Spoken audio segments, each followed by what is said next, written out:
Hi guys, welcome back to Just Talking, where I talk at you and you sometimes listen. Today we're talking about some of the sort of seasonal events that'll be happening within the park, particularly in the summer, Halloween, and also in winter. I did another video that was more in depth about the other events, such as the dining shows, concerts, and other sort of theatrical shows that they do at the park. So if you want to go check that out, then definitely do. And if you like this content, make sure to comment, like, and subscribe. And let's get into the first thing, which is Vampire Beach. So this is sort of for families that are visiting during the daytime during the Halloween season, and it doesn't have any scare mazes, and it tends to be open in late September to early October and ends in November after all of the Halloween things have sort of ended, and that is also when the park does close for the winter and has its off season for maintenance. So it features a series of walk-around characters such as a werewolf, which is pictured here. There is also a series of zombie-based characters and vampires which do not interact with guests and sort of jump scare them and things.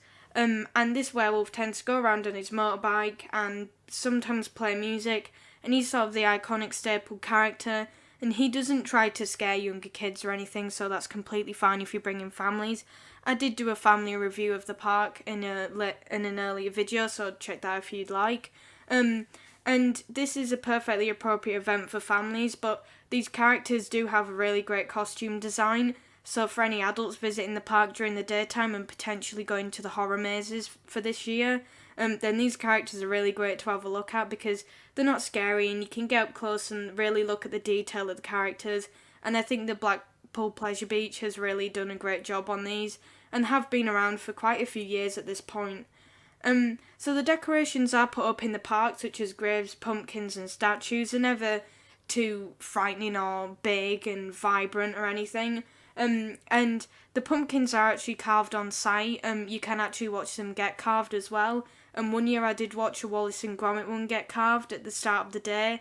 And had a reference picture, and by the end of the day they'd got this really nice and detailed pumpkin version of Wallace, and they have some really talented carvers, and you can find them across the park with the faces of characters from Nickelodeon land and also some famous horror characters.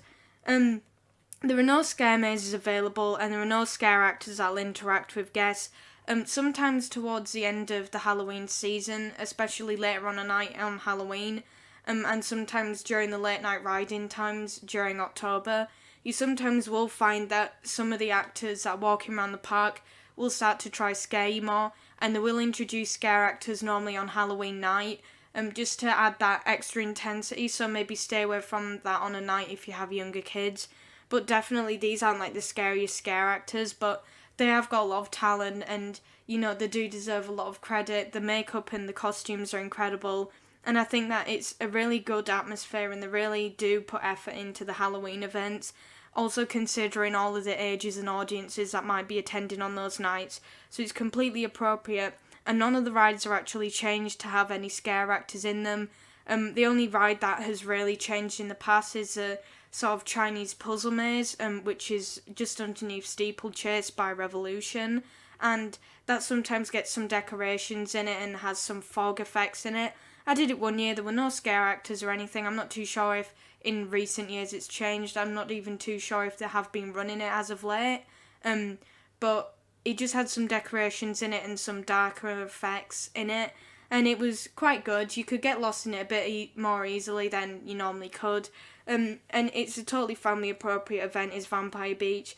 There's some good decorations, and you have the walk around characters, and nothing really changes about the rides or how you walk around the park. There's nothing to intervene how you operate in the park. They will never obstruct you. So then there's the Journey to Hell Freak Nights, which were introduced in 2019, but because of restrictions they were cancelled in 2020. They've just about announced all of the dates that the Journey to Hell Freak Nights will be taking place on this year, and is available for ages 13 years and up, but an adult must attend for under 16s in a ratio no more than 6-1, so there can't be 7 13-year-olds and no adults. There has to be at least one adult per 6 13-year-olds, so that's kind of a rule that's been put in place, and that's because it has multiple scare mazes which include strobe lighting, loud noises and live actors, so some younger kids might find it pretty scary even at 13, because, you know, like, there's the blood effects and there's people who might, you know, like, chase you and jump out at you and things like that. A bit similar to Passage del Terra, which is just outside the entrance to the park, which is still in operation. And of course, with the lighting and all the loud noises, it might, you know, like, frighten people. It is intended to do that, but of course it's not for the faint of hearted as they market it. And it does also include a single ride, but the details aren't confirmed on the theme and the ride, which was Icon in the 2019 version of Journey to Hell Freak Nights. Some people have said that it might be the same as the 2019 version, but no one really knows if they're going to keep it the same or if they're going to spice it up to bring more guests in. In 2019, there was also no filming allowed. Even at the press event, you could only film certain aspects of it. So we're not too sure whether or not you'll be allowed to film or take any pictures this year. But I suppose you'll just have to ask when you get there. I'm supposing that the ride will stay the same, being Icon. But I'm hoping that they will switch up some of the horror mazes to get some more characters, because I thought that the characters that they did use in 2019 were really good and well developed, but I think with most theme parks and the compares for, you know, like the Horror Nights in Halloween, they will switch it up to make it a little bit scarier and add some more details. And the event takes place after park closure and no other rides will be open, so it's not like a late night riding event. So there will just be the one ride open that does take you as part of the scare mazes, and no guests will be allowed into the park other than the ones that have booked tickets for the Freak Nights. So there's no issue with families going to the park on the nights that these events and horror mazes will take place and interacting with any of the horror mazes or people who will be roaming at those times after park closure. And of course, you know, there's all of the scare mazes in a separate corded off area. At one point, there was a scare maze in some of the show area by where Trauma Towers used to be and in the area where Wild Mouse was. And some of them were even on the outskirts of the park. So there's no real interaction with them anyway. You can't walk into them by accident. And there's no actors in there during the day, so there's no worry about that. Then you also have the prices, which range from £32 to £40. This is based on the day that you come and what time you choose. So you know, like, prices on a day at the start of the Freak Nights will cost the £32, and the timings normally range from 6 p.m. to about 8 p.m. to 9 p.m. So, and on Halloween, those prices do get up to about £38. And it's not too dear to say you get to go through about 3 mazes in the price, and you do also get the ride. And, you know, some of the tickets have sold out, so if you do want to get into the event on a certain night, then yeah, definitely recommend booking now, because on Halloween some of the sort of tickets have sold out, and especially if you want to get a bigger party, you know, you want multiple people to go, then it's best to book earlier, so then you have that guaranteed place. And they are also offering sort of COVID support if you know, like, your booking does get cancelled because of restrictions, but they're not planning on that happening because they have put things into place, so then it's safe. And then you also have the late night riding. Dates range from the 24th of July to the 30th of October. And the fireworks will not be taking place as part of late night riding, and it will be on Saturday the 6th of November. And the fireworks will be taking place at 5 p.m. Of course, it will be dark at that point, so there's no worry of your money being wasted.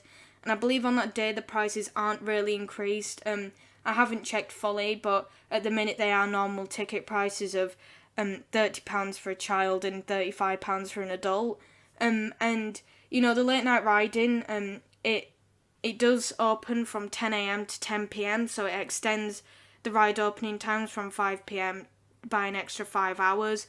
And music will this year be played by FY4 Club DJ, and that will be by the Dancing Fountains, and they will be streamed from across the park, so the music will be playing all the way across the ground, so there's no worry about missing out on music or any of the sort of fountain shows, so you can roam the park freely and still be able to see what's going on. And the rides and food stalls will be operating from that time, but sometimes the food will close at 9 p.m. instead of 10. So if you like do want to have food after 9 p.m, then maybe just prepare and buy some food in the park before that point. But of course, late night riding does mean that you can go out of the park for a nice lunch in Blackpool town, or do some other attractions along the front, such as like Ripley's Believe It or Not, and Madame Tussauds if you so choose. And the prices, they'll only ever really increase by about £5 for children or adults. And they sometimes stay the same, but it really depends on which date you pick in the season.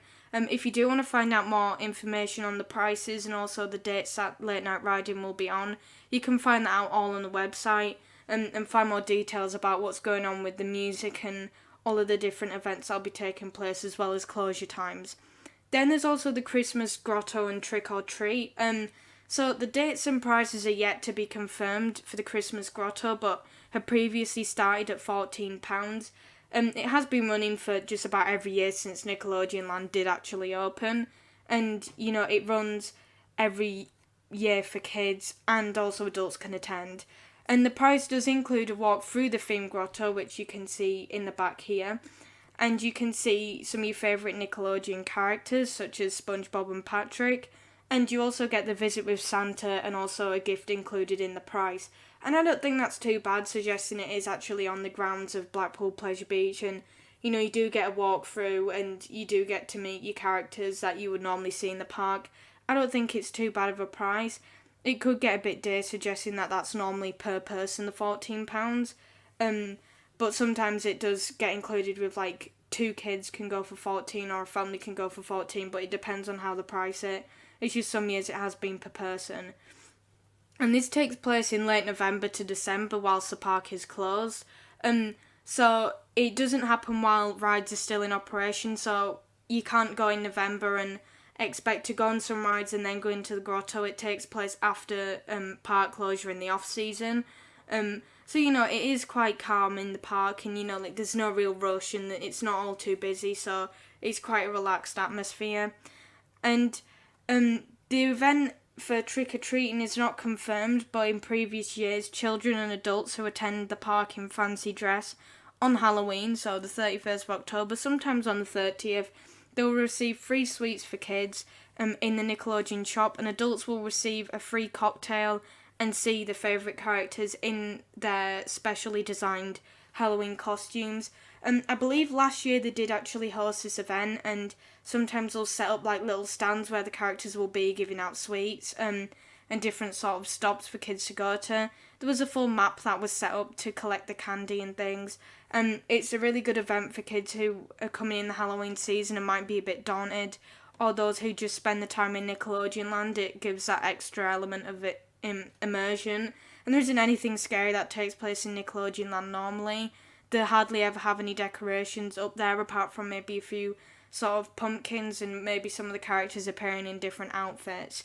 So yeah, that's really it for the seasonal events that are taking place in Blackpool Pleasure Beach this year. If you do want to see, of course, shows such as Hot Ice and the dining attractions and some other Halloween shows, then make sure to go check out my full 2021 season events guide, which includes the prices and dates of a lot of the different shows.